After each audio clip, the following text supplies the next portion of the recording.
Urban FM 104.5. Urban FM 104.5. Vous êtes sur les 104.5 Urban FM, la station urbaine. On reçoit Monsieur Olivier Oscar Ngoma qui est responsable commercial. Il vient nous parler des portes ouvertes de la G16, voilà, à Hancock. Monsieur Ngoma, bonjour. Bonjour Dafresh. Merci d'avoir accepté notre invitation. C'est moi qui vous remercie pour l'intérêt porté. On appelle ça comment? Les journées portes ouvertes. Ouais, les journées portes ouvertes ont commencé depuis. Oui, ça a commencé le 15. Le 15, voilà, c'est ce que je voulais dire. C'est la 21. date que j'ai cherchée dans ma tête, en fait. Oui. Ma tête était partagée entre la date et la place Voilà, de la depuis tolérance. Comment s'est déroulée la première journée? La première journée était magnifique. Nous avons été parrainés par la ministre de la Promotion des Investissements qui a fait un discours et qui a coupé le ruban symbolique de la première édition. Également certaines autorités de la place et particulièrement de la commune de Ntoum qui étaient présentes. Et l'affluence était même au-delà de nos attentes. Bon, il y a le mouvement. Oui, il y a le mouvement. À la C'est quoi place- l'objectif de l'organisation de ces journées portes Voilà. ouvertes? L'objectif, c'est de pouvoir d'abord permettre à tous les Gabonais de toutes couches sociales de pouvoir connaître Nkok. Ah oui, Parce voilà. qu'on a constaté Nkok est là depuis pratiquement 12 ans, mais très peu connaissent ce que c'est. Et beaucoup de Gabonais nous disaient, on a l'impression que Nkok, c'est réservé à une catégorie de personnes ou à des officiels. Donc il fallait permettre à tous les Gabonais de s'approprier le projet, voir ce qui s'y fait et découvrir qu'il y a du Made in Gabon qui est dans la zone économique spéciale. Made in Gabon. Oui, donc les produits faits Gabon en fait. D'accord. Et principalement, c'est vrai qu'au départ, Nkok s'était focalisé bois, mais il n'y a pas que le bois. Il y a le secteur métallurgique, il y a le recyclage de plastique, donc il y a plusieurs autres activités, mais c'est vrai que le point focal demeure la filière bois. Quelles sont les industries que l'on retrouve à Hancock? Majoritairement, comme je l'ai dit, le secteur bois, donc la première, la seconde et la troisième transformation, donc déroulage, Le plaqué. plaqué et également le sillage et pour finir le meuble.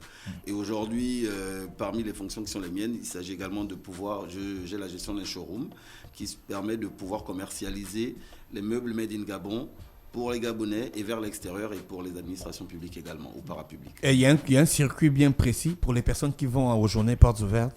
Oui, il y a deux possibilités. Ceux qui peuvent venir par leurs propres moyens, nous avons mis des indications à partir de l'entrée d'un coq. Pour ceux qui ont des difficultés logistiques, il y a des bus que nous avons mis à disposition, des bus Sogatra, qui partiront de la place de la Paix à Rio. La place de la tolérance. De la Tolérance. tolérance. Voilà. Merci Dafresh. Ah oui, c'est la tolérance.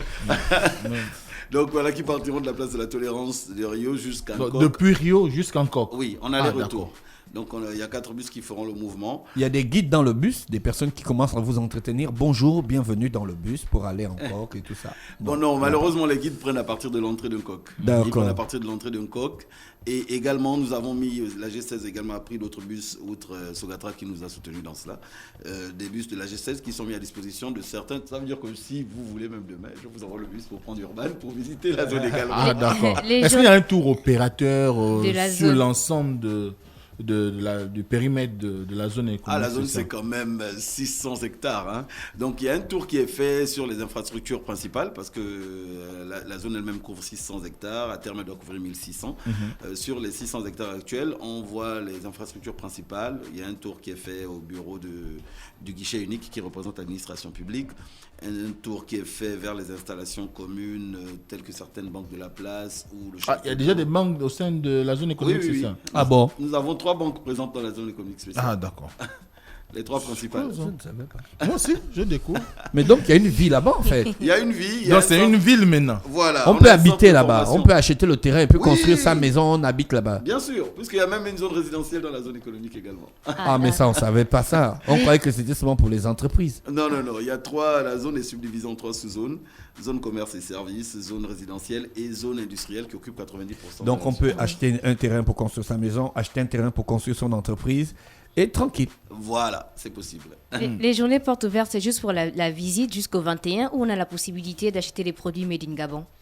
Il y a les deux options, c'est la découverte et l'achat également. Parce qu'il faudrait que la plupart des Gabonais puissent s'approprier le projet, découvrir ce qui se fait dans leur pays. Et pour ceux qui sont... qui souhaiteraient bien acquérir certains de ces produits, pourquoi pas? On dit que quand on achète un produit en coque, on paye la douane. Oui, c'est vrai que ça dépend du type de produit, puisque la zone économique étant considérée comme une extraterritorialité, donc tous ceux qui passent le portique douanier, il y a des frais de douane qui sont mis en place. Mais également, vu que l'État gabonais, le but c'est de pouvoir permettre aux Gabonais de consommer ce qui se fait ici et réduire les importations. Pour les produits de la filière bois, le pourcentage de douane est quand même un peu plus bas que quand il est importé. Exemple, si vous prenez un meuble dans la zone économique, au lieu de payer à peu près, je crois, 45 à 55% des frais de douane, c'est comme si vous le faisiez venir, vous allez payer sensiblement près de 30% moins que ce que vous devrez payer pour ce qui est des meubles. Maintenant, c'est vrai que ça ira crescendo avec les autres produits. Parce que le but, c'est de pouvoir réduire les importations. Est-ce que si je vais maintenant en Coq pour la journée porte ouverte, je m'achète un meuble, je pourrais... Non, si tu veux sortir, tu payes la douane. Je vais forcément Tu payer, vas ou bien il y a payer, mon eu des mesures Non, exceptionnelles. c'est pas parce que c'est la journée porte ouverte qu'il y a pas la douane. C'est clair. Tu paieras peut-être moins, mais tu payeras quand même. Ah, d'accord. Il faut bien que tes frères de la douane aient leur salaire aussi. Ok. Il y a une question je discutais avec quelqu'un, puis il m'a dit, journée porte ouverte, Gabon Wucho, quelle est la différence? Ah d'accord, oui, peut-être amener cette nuance, c'est une très bonne question. Ouais. Le Gabon Wood Show était focalisé uniquement sur le bois. C'était pouvoir montrer à quel point le Gabon est un point focal sur le plan du bois, parce qu'en 2010, quand la décision du chef de l'État a été prise de bannir l'exportation des grumes, au début, tout le monde trouvait cette décision assez complexe. Assez Assez précoce. Voilà, c'était précoce. Même tous les pays de la sous-région se disaient ça ne peut pas marcher, c'est impossible. Mais aujourd'hui, on transforme, on a pu attirer des investisseurs. On a 85 investisseurs étrangers dans la zone économique de différentes nationalités, donc 19 nationalités au total. Et de tout cela, on arrive à transformer pour pouvoir commercialiser. Donc, il fallait attirer... Le Gabon Wood Show, c'était plus dans l'optique de montrer ce qui se fait aujourd'hui, de montrer que le Gabon est devenu un pôle de développement dans la filière bois, parce qu'on est leader dans le secteur du contreplaqué et des feuilles de plaquage, mondialement et africainement. Le premier africainement et le second mondialement. Et ça, c'est pour le Gabon Wood Show. Mais par contre, les journées portes ouvertes sont plus ouvertes à d'autres types d'activités également implantées dans Coq. On a une entreprise chinoise, par exemple, qui aujourd'hui recycle les bouteilles plastiques. Donc, tout ce qui est déchets plastiques, ils transforment cela en espèce de bande pour empaqueter des cartons ou des boîtes. D'accord. Donc, je peux créer ma société pour ramasser le plastique et puis je pars Bien vendre ça encore. Voilà. Il y a pour le plastique et également pour les métaux.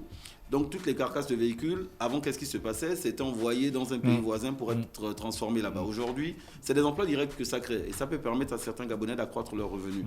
Donc, certains prennent des carcasses de véhicules qui viennent le revendre ou des déchets Voilà plastiques. pourquoi je vois que le plastique manque maintenant. Les bouteilles traînent de moins en moins.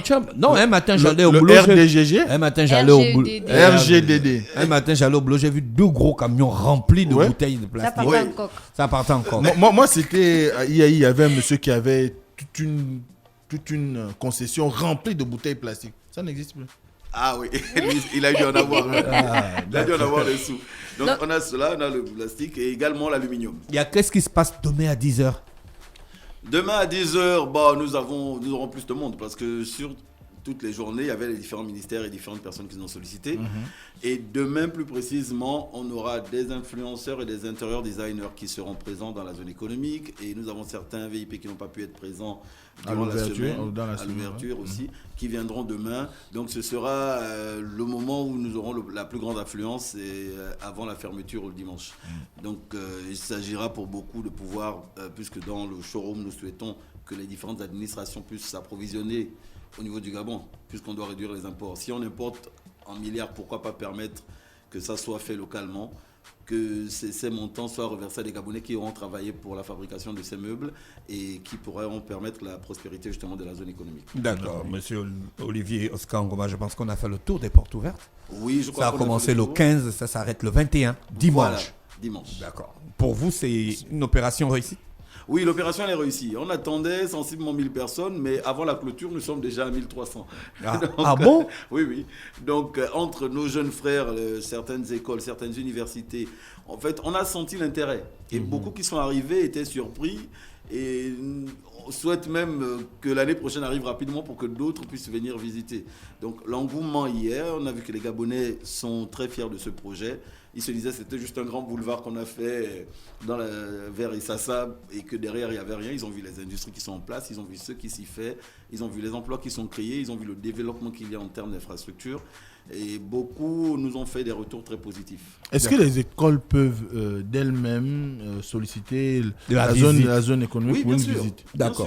Bien sûr. J'ai d'ailleurs, pour nos frères de l'UOB, nos petits frères de l'UOB, j'en ai parlé avec le recteur on organisera une visite pour eux. Malheureusement, durant la journée porte ouverte, vu que l'emploi du temps était un peu serré, on devait le faire là maintenant, mais c'était assez serré. Donc j'espère que monsieur le recteur permettra qu'après la journée porte ouverte, je puisse faire une visite guidée de nos frères.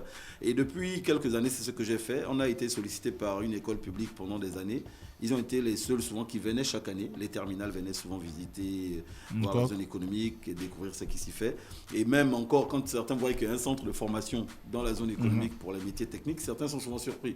Ils disent « Ah, mais non, on pouvait faire donc après le bac, on découvre cela maintenant. » Bon, c'est vrai que ça a ouvert aussi seulement il y a quelques mois, mais c'est une opportunité pour beaucoup de découvrir. Les administrations publiques ou privées, les écoles, tout le monde peut être la bienvenue pour pouvoir visiter la zone économique. Il suffit de nous contacter, même au-delà des journées portes ouvertes. D'accord. On se fera le plaisir de pouvoir faire découvrir. D'accord. On vous souhaite donc de passer une bonne journée à l'écoute des programmes d'Urban FM. Merci à vous. Urban FM 104.5.